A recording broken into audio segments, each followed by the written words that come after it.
आज की वीडियो में हम बात करेंगे रेस्पिरेटरी सिस्टम के बारे में।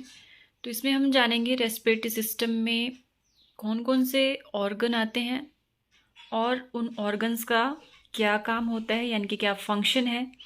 तो हम सारा जानेंगे रेस्पिरेटरी सिस्टम के बारे में। रेस्पिरेटरी सिस्टम क्या वर्क करता है, कौन से ऑर्गन्स आते हैं इसमें, और उन सभी ऑर्गन्स के क्या क्या फंक्शन होते हैं। तो चलिए स्टार्ट करते हैं आज का टॉपिक। तो रेस्पिरेटरी सिस्टम में सबसे पहले जो ऑर्गन आते हैं जिसे हम बोलते हैं नोस्ट्रिल। नोस्ट्रिल से क्या होता है या फिर क्या फंक्शन है नोस्ट्रिल का। तो इसमें आएगा आपका way for air to enter the body, यानी कि नोस्ट्रिल से ही एयर, यानी कि जो ऑक्सीजन हम लेते हैं, ऑक्सीजन जो है नोस्ट्रिल्स के थ्रू ही हमारी बॉडी में एंटर करती है। और नेजल कैविटी क्या कर रही है, प्यूरिफाइज ह्यूमिडिफाई द एयर, यानी कि जो एयर हम ले रहे हैं, जो ऑक्सीजन हम ले रहे हैं, नेजल कैविटी उसको प्यूरिफाई यानी कि उसको प्योर करके हमारी बॉडी में भेजती है। उसके बाद आता है इसमें pharynx, change the air down the Airways,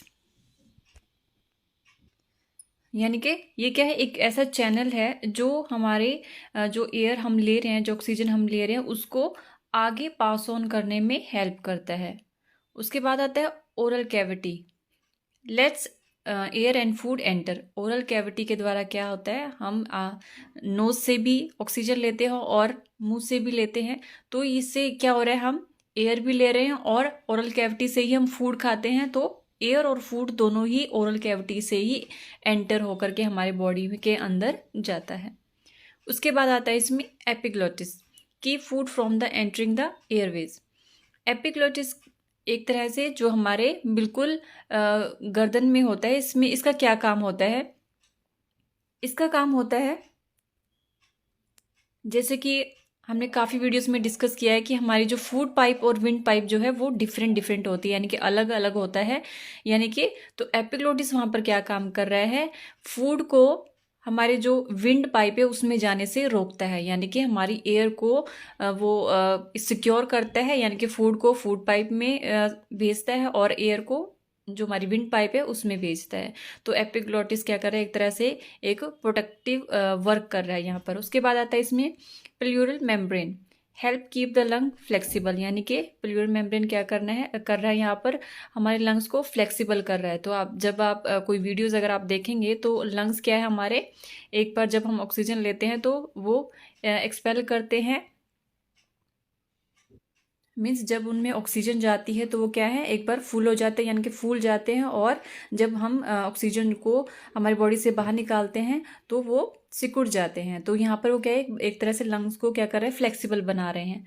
और उसके बाद आता है इसमें larynx, letting air pass through the speech production, यानी कि लैरिंक्स का यहाँ पर क्या काम हो रहा है, ये हमारे एयर को पास कर रहा है। जब भी हम बात कर रहे हैं या फिर जो हमारी टॉक होती है उसमें आपने देखा होगा कि हम ऑक्सीजन भी लेते हैं और छोड़ते भी हैं, तो उसको ये कंट्रोल करता है। उसके बाद आता है इसमें राइट प्राइमरी ब्रोंकस, इसमें क्या हो रहा है, allow air to enter the right lung, यानी कि जो राइट प्राइमरी ब्रोंकस है इसमें क्या हो रहा है, जो एयर हो रही है वो राइट लंग में एंटर हो रही है। ठीक है। ट्रैकिया में क्या हो रहा है, channel the air toward the left right bronchi, यानी कि ट्रैकिया के थ्रू जो एयर है वो आगे जा रही है कहाँ पर, राइट और लेफ्ट ब्रोंकाई में। उसके बाद आता है ribs, protect the respiratory organs. Ribs क्या कर रहे हैं, हमारे जो लंग्स हैं वो सारे कहाँ पर हैं, हमारे रिब्स के अंदर प्रोटेक्टेड है, यानी कि एक तरह से रिब्स ने क्या किया हुआ है, कवर बनाया हुआ है। जो हमारे इंटरनल ऑर्गन्स हैं, इंटरनल ऑर्गन्स रिब्स के अंदर हमारे क्या क्या है, हार्ट है, लंग्स हैं, तो उनको एक तरह से क्या किया उसने, कवर किया हुआ है, यानी कि एक तरह से प्रोटेक्टिव करके रखा हुआ है। उसके बाद आता है इसमें left primary bronchus, allow air to enter the left lung, यानी कि यहाँ पर जैसे कि लेफ्ट है तो यहाँ पर वो लेफ्ट लंग में ही एयर को एंटर करने देगा। और पीछे क्या था हमारा, राइट प्राइमरी ब्रोंकस था, तो ये राइट लंग्स में जो एयर को एंटर करने दे रहा था, और यहाँ पर लेफ्ट है तो लेफ्ट में एयर को एंटर करने दे रहा है। उसके बाद आता है इसमें intercostal muscle, move the ribs during the breathing. Intercostal muscle कौन सी होती है, जो हमारे रिब्स के बीच में होती है। ठीक है, यहाँ पर आप डायग्राम देखेंगे, रिब्स जो बनी हुई हैं रिब्स के बीच में जो मसल्स होती हैं उसे बोलते हैं हम इंटरकोस्टल मसल।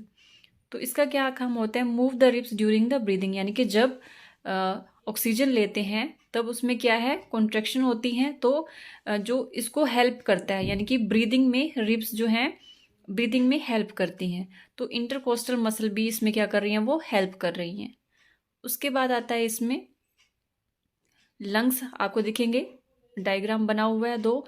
लंग्स का क्या काम होता है, यहाँ पर बहुत ही इंपॉर्टेंट काम करता है रेस्पिरेटरी में। लंग्स का मेन काम होता है कैरी आउट O2 यानी कि ऑक्सीजन, CO2 यानी कि कार्बन डाइऑक्साइड गैस एक्सचेंज, यानी कि लंग्स क्या कर रहा है, यहाँ पर वो ऑक्सीजन और कार्बन डाइऑक्साइड का एक्सचेंजेस कर रहा है, ठीक है, यानी कि ऑक्सीजन ले रहा है और कार्बन डाइऑक्साइड को हमारी बॉडी से बाहर कर रहा है।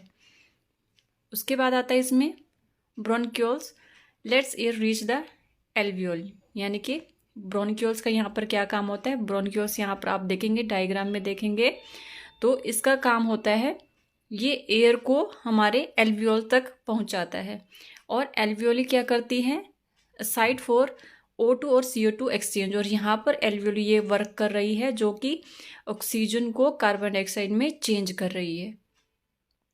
इसके बाद आता है इसमें डायफ्राम। डायफ्राम क्या करता है, हेल्प पंप द लंग्स, यानी कि डायफ्राम क्या कर रहा है, हमारे लंग्स को पंप करता है, यानी कि ऑक्सीजन जो हमारा प्रोसेस चल रहा है O2 और CO2 का, उसमें ये हेल्प करता है, और यानी कि लंग्स को ये पंप करने में हेल्प करता है।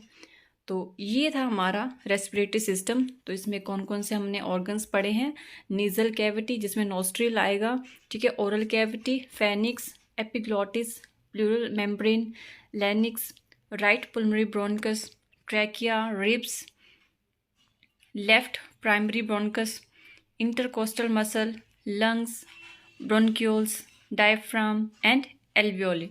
तो सभी के बारे में हमने जाना है, फंक्शन भी जाने हैं इसके, क्या क्या हर एक ऑर्गन का क्या क्या फंक्शन है यहाँ पर। तो रेस्पिरेटरी सिस्टम अगर आपसे एग्जाम में पूछा जाता है कि रेस्पिरेटरी सिस्टम के ऑर्गन बताइए और उसके फंक्शन बताइए, तो आप इस तरह से एक डायग्राम बनाइए और सभी के जो पार्ट्स हैं, सभी जो ऑर्गन्स हैं, इनको थोड़ा थोड़ा डिस्क्राइब कर दीजिए, तो आपका पूरा रेस्पिरेटरी सिस्टम जो है उसमें कवर हो जाता है। तो आज की वीडियो में इतना ही। आई होप ये वीडियो आपके लिए हेल्पफुल रहेगा। Thank you for watching.